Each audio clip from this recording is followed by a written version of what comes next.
I think the best way to prove your value is to work, is to learn, is to absorb, to be a sponge.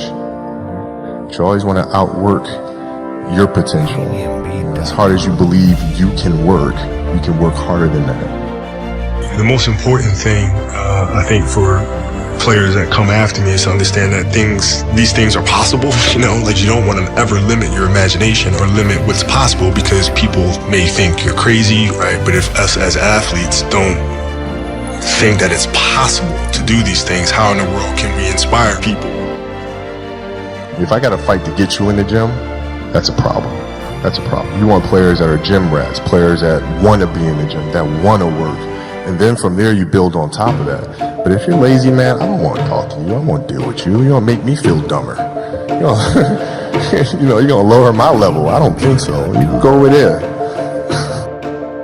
Well, it's been tough, but when I have tough situations, I try to look at them as challenges. I don't look at them as something where it becomes a burden or something that's heavy on my shoulders. I look at it as a challenge. It's something that, it's just a puzzle that you have to figure out no matter what. Absolutely. I'm always asking why didn't this work out? Okay, why did this work out? How can I make this better? How can I make that better? So I'm always asking those questions to improve. I think that's when the idea of understanding a long-term view became important, because I wasn't going to catch these kids in a week. I wasn't going to catch them in a year, right? So that's when I sat down and said, okay, this is going to take some thought, right? What do I want to work on first? All right, shooting. All right, let's knock this out. Let's focus on this. Half a year, 6 months, do nothing but shoot. Right after that, all right, creating your own shot. And then you focus. So I started creating a menu of things. When I came back the next summer, I was a little bit better. Be yourself. That's it. Be you. Be you. There's no gimmick. You don't have to contrive anything. Who are you? Where are you today? What is your story? Where does that come from?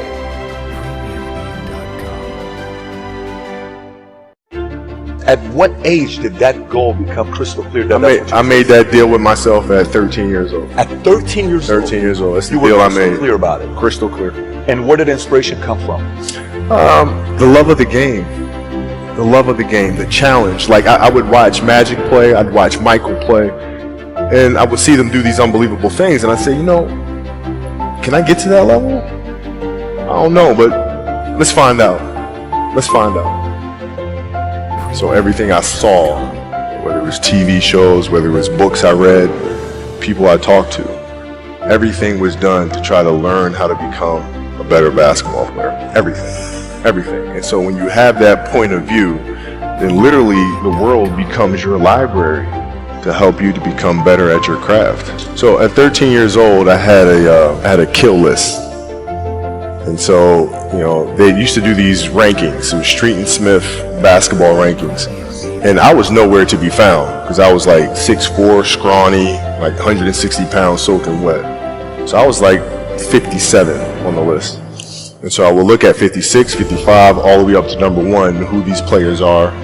I got to hunt them down, right? And so that became my mission in high school, is to check off every other person, all those 56 other names, hunt them down and knock them down.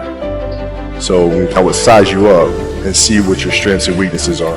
How do you approach the game? Are you silly about it? Are you goofy about it? Are you good at it just because you're bigger and stronger than everybody else? Right? Or is there actually thought and skill that you put into it?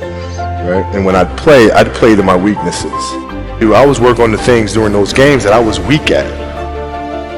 What does losing feel like to you? It's exciting, because it means you have different ways to get better.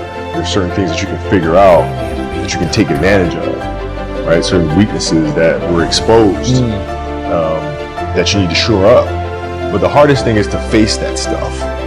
You got to look at the reality of the situation. Like for me, it's not, you kind of got to get over yourself, right? And then after that, it's okay, well, why did those air balls happen?